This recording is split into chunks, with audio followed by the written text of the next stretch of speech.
Où sont passés les services compétents avec l'entretien du rond-point de Nzengayon?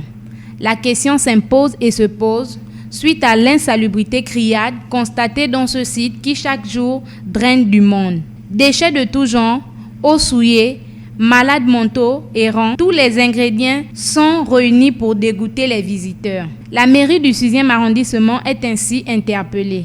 À mon sens, l'environnement est bien, mais moi je pense qu'il vaut mieux trouver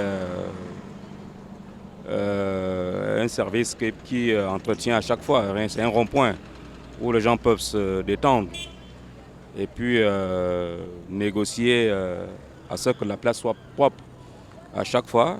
Sinon c'est bien, mais c'est pas bon quand c'est sale. À chaque fois c'est pas bien. Comme vous pouvez filmer derrière moi, vous avez une fontaine qui il y a plusieurs années ne fonctionne plus.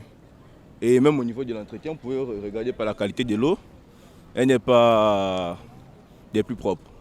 Aux autorités du 6e arrondissement, notamment M. le maire, comme il a été fait en 2021, je crois, en 2021, une campagne de nettoyage a été menée.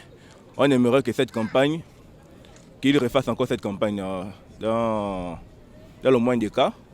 Et que quand ils reviennent pour nettoyer cela, qu'ils pensent ici à déboucher ici la plomberie qui est là, qui permettait le bon fonctionnement de cette fontaine.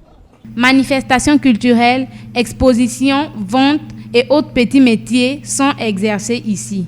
Il est dire toute l'importance de ce site qui mérite une attention soutenue des pouvoirs publics, en l'occurrence du ministre de la Santé. Un rond-point est censé être entretenu, il devait avoir, comment on l'appelle, une sorte de petit groupe qui doit être mis en place, voté par l'hôtel de ville, n'est-ce pas, dans le but de pouvoir garder toujours le rond-point propre. Enfin, la majorité des ronds-points, bien sûr. Il n'y a pas que Nzengayon. Et puis, à la bonne heure, quoi. C'est un problème général, d'accord? Les autorités ont aménagé, je ne sais pas qui a fait l'inscription « J'aime Nzengayon », c'est déjà bien. Mais maintenant, il faudrait que chacun de nous soit aussi responsable à son niveau. C'est-à-dire que nous qui utilisons l'espace, nous ne devrons pas jeter la saleté un peu partout. Je pense qu'il y a quand même des espaces poubelles qui sont là, qu'il faudrait que chacun de nous jette à l'intérieur de la poubelle. Mais maintenant, pour les malades mentaux qui sont là, ça va de la responsabilité non seulement des familles et des autorités. Parce que lorsque vous avez un malade qui erre dans les rues, c'est d'abord la responsabilité de la famille de pouvoir l'encadrer. Et il faudrait que l'État suive pour pouvoir accompagner ces malades-là. Donc, si on pouvait trouver une solution pour eux, ce serait déjà bien pour mieux agrémenter l'espace qui nous sert pour les loisirs et les photos. Vivement que toutes ces interpellations apportent les fruits escomptés.